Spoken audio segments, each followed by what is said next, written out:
Thanks, Patrice. Welcome, everybody. Please feel free to send me your questions and I'll be happy to answer them.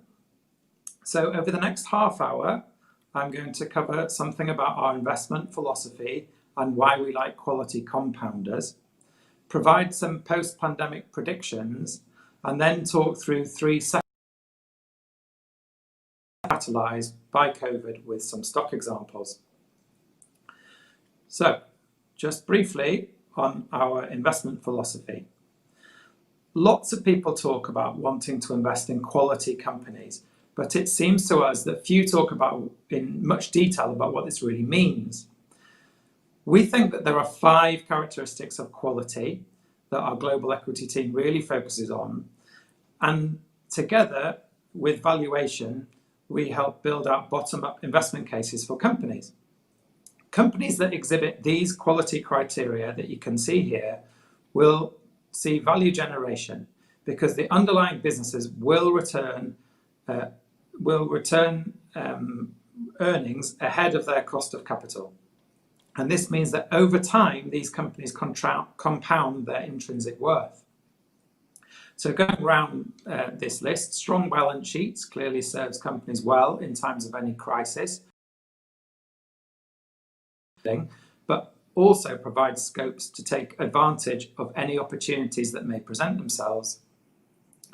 Satisfactory cash conversion and growing excess cash returns. There's lots of different ways to say this, generating economic profit, for example, but companies that do this become more valuable over time. We like to have companies that have good levels of governance, which is shareholder treatment, and together with environmental and social issues, we've integrated a lot of these factors into our process. We also like investing in less volatile businesses because over time we think this is a way in which we can generate above market returns. Now, some of these quality elements are interrelated. So the reason, for instance, that a company like Alphabet generates return on capital that's 169% of its cost of capital is largely due to its dominant market position that the subsidiary Google has outside. What we're going to get into today is at the bottom left-hand corner, which is the sustainability business model and how this has been impacted by COVID.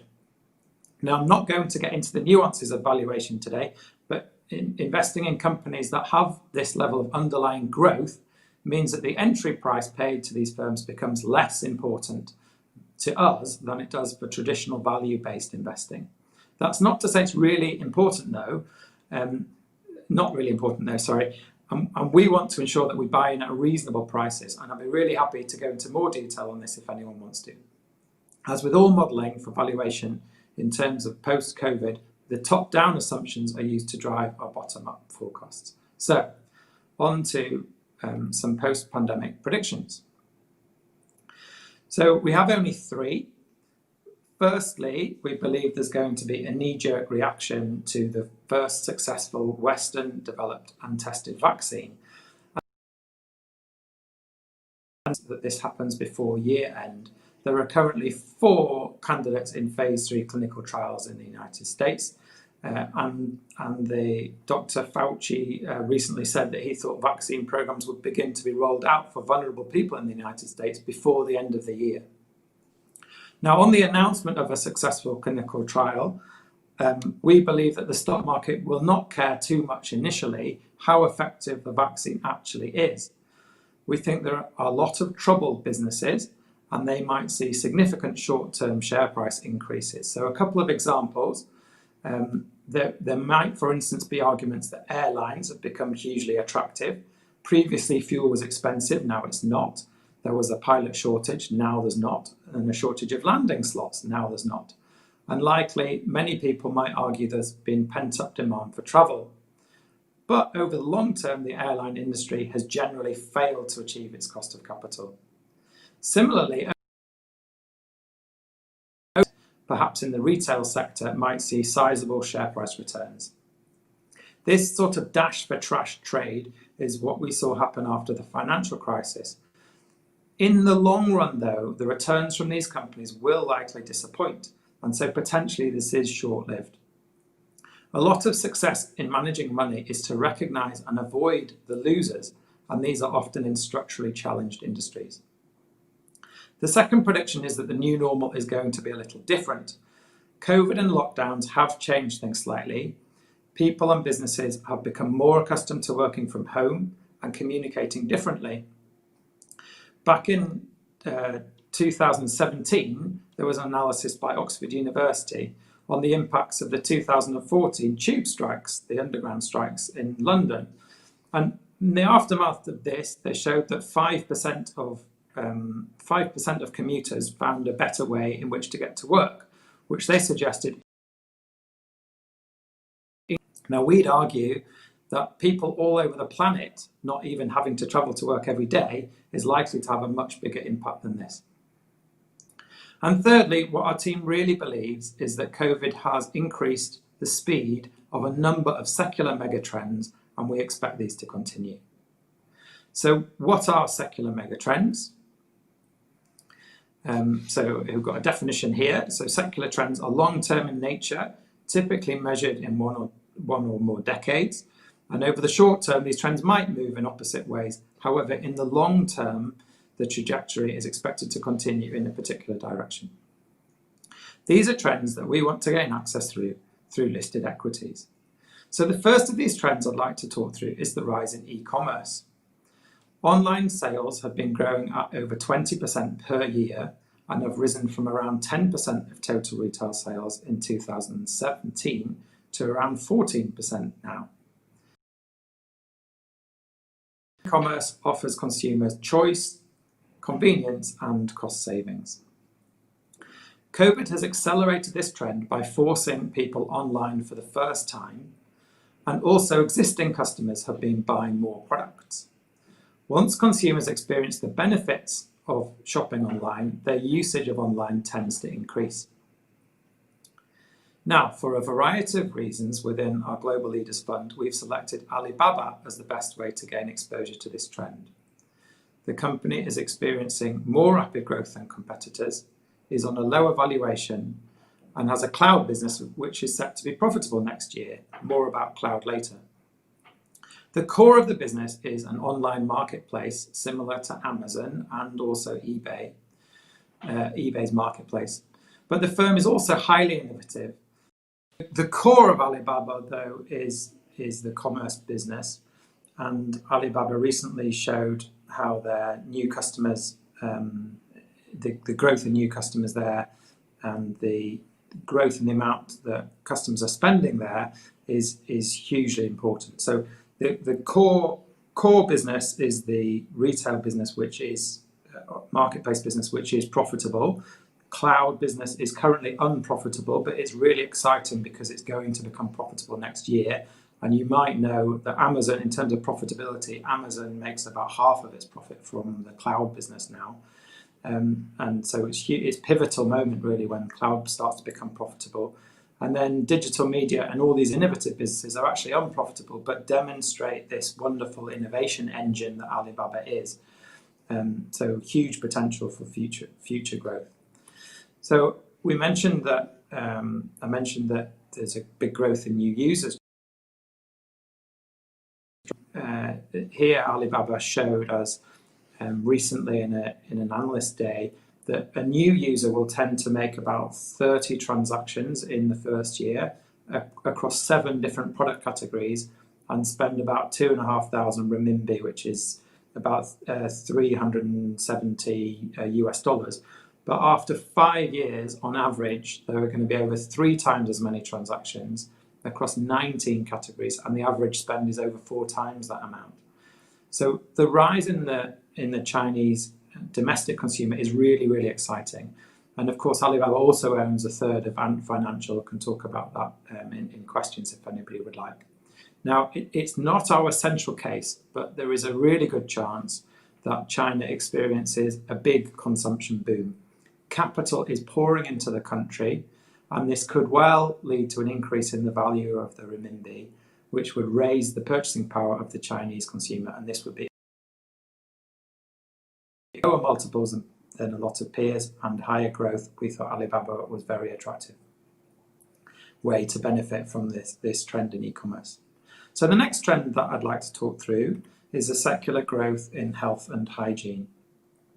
So this is products that consumers would tend to buy over the counter and you don't need a prescription for, so things like vitamins, nutritional supplements, sanitary ware, soaps and other hygiene things.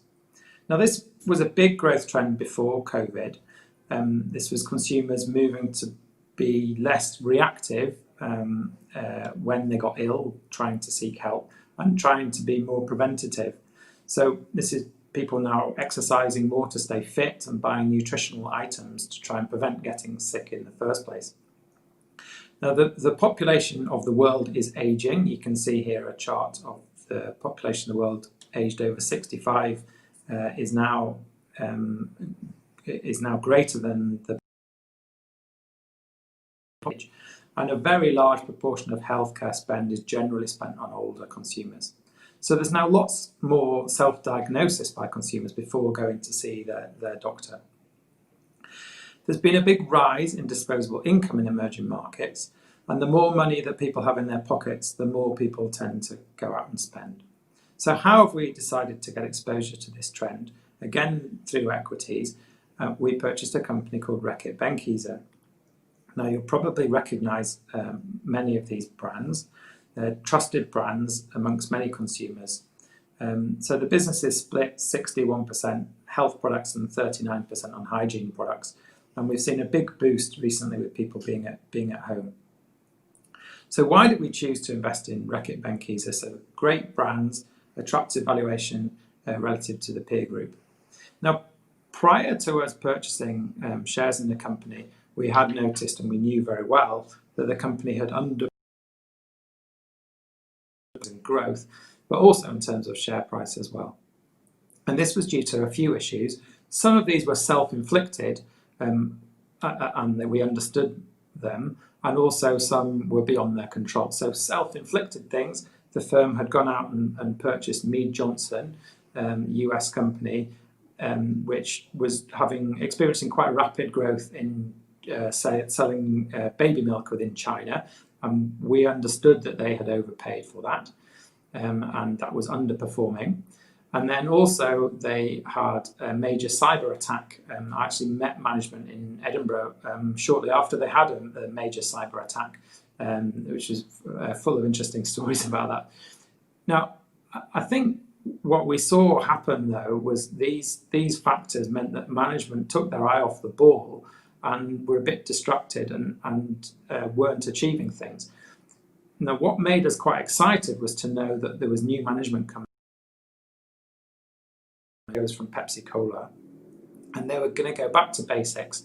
And we predicted that they would write off this large intangible that they generated from the Mead Johnson acquisition, and that they would go back to basics and ensure the products were on the shelves.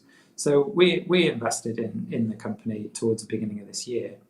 Now, the company has then had enormous tailwinds from COVID-19. So recently, the management team said that 80% of consumers are now more aware of hygiene.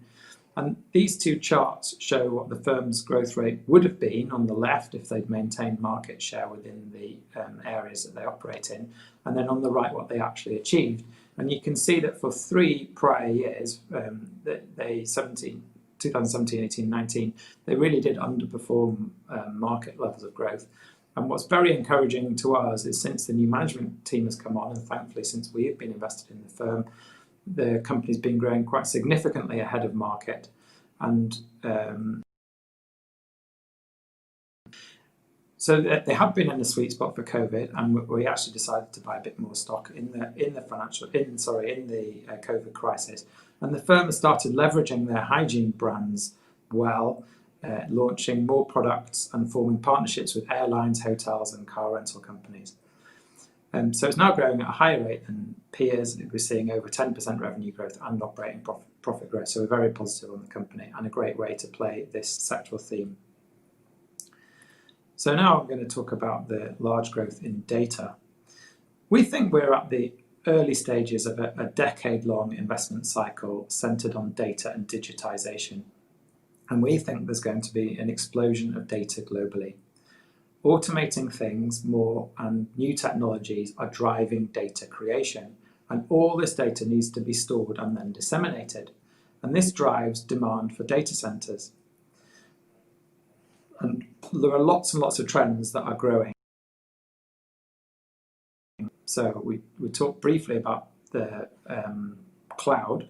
So since COVID, the migration from traditional on-premise computers to using cloud computing has accelerated massively. So Morgan Stanley recently conducted a survey of chief information officers in March, and 89% of them indicated that they were accelerating their rate of cloud adoption. And the Microsoft CEO earlier this year said that they had seen 2 years worth of expected transformation in just 2 months. E-commerce we've talked a little about already, but it's worth a moment to think about the volume of data that's actually created when you shop online. So data can and is, for instance, created about what you spend your time looking at and what you pause your scrolling to look at. Online streaming, all the games, music, shows and movies that you watch, a relationship that you had with a DVD store where they knew very little about you is quite different from the online streaming services who create huge amounts of data because they're interested in what you're watching or listening to. 5G technology, we'll talk about this in a couple of different ways, but 5G technology is expected to be 100 times faster than 4G technology. So we are going to be doing huge amounts more on our mobile phones. Autonomous vehicles are going to generate massive amounts of data in our generation. Cars need to be able to identify trees, children, other vehicles, recognize traffic lights and where they are on the road. So just to reiterate, here's a chart showing the expected growth in spend on cloud and software as a service, that's the sea green colour, versus sales on legacy and on-premise solutions. So operation in 2019, global cloud spend was and is growing 4 times faster. So how do we get exposure to this rise in data usage? We're invested in the market leader and innovator in semiconductor memory chips, Samsung Electronics. Semiconductors are around half of Samsung's profits, and around 1/3 is from electronic devices, which is mostly handsets and tablets. Here the outlook is also positive, with 5G and foldable phones looking set to drive a new handset replacement cycle. So, to end, here is a performance graph of global equities. Our global leader strategy has experienced lower levels of drawdown, that's losses, when the market falls, and has kept up with moderately rising markets over time. So I'm proud of the team, and our belief is that quality companies with secular growth trends will do well over time. So that's the end of my presentation. Thank you for your time. Now I'd like to hand over to Albert Borther, Head of Fixed Income, who will share his insights on fixed income, global versus local bonds in a zero world. Thank you.